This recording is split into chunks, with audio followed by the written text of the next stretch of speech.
Halløj. Vi har lavet en goodness of fist test, hvor vi kigger på antallet af Smarties og hvordan de er fordelt i blandt 8 farver. Øh, og i vores stikprøve der har vi 250 Smarties, øh, hvor der er 8 forskellige farver. Og derfor så vil vi forvente, at der er 31,25 Smarties for hver farve.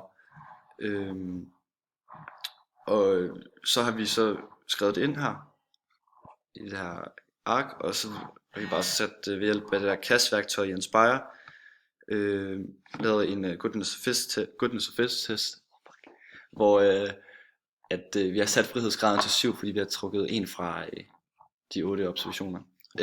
Yes.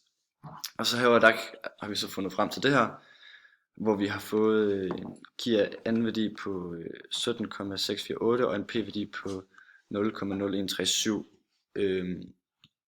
Og eftersom vi har sat vores signifikansniveau til 5, er vi nødt til at forkaste vores nulhypotese, som var, at alle udfaldene vil forekomme lige hyppigt. Altså det der med, at alle farver, der vil være lige mange farver for hver Smarties. Ja. Så er det dig. Altså mig. Yes, så skal vi også svare på en eksamensopgave. Og det har vi så gjort her. Og her der taler om en KIAN uafhængighedstest, hvor man undersøger om to kategoriske variable er uafhængige. Ja. Og her der kan det ud på, at der er nogle elever fra et gymnasium, de ønsker at undersøge, om der er sammenhæng mellem, om ens forældre ryger, og om så deres børn så også kommer til at ryge. Og her er der 137 tilfældige elever, der har svaret på det spørgeskema, eller på det spørgsmål.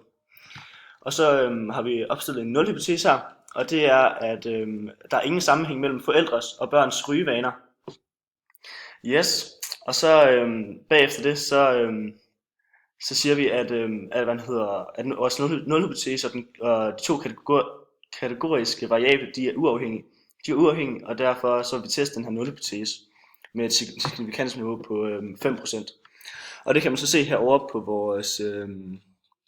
vores KIAN-test, at vores det må den her, ja. At den er på under 5%, så derfor så forkaster vi vores nulhypotese. Yes. Så Forklar det. Ja, så forskellen på uafhængighedstest og goodness of fit test, det er, at der er flere kategorier inde i en uafhængighedstest. For eksempel barn ryger ikke, og så forældre ryger ikke. Og så skal man så finde ud af, om de to variabler, de har noget med hinanden at gøre.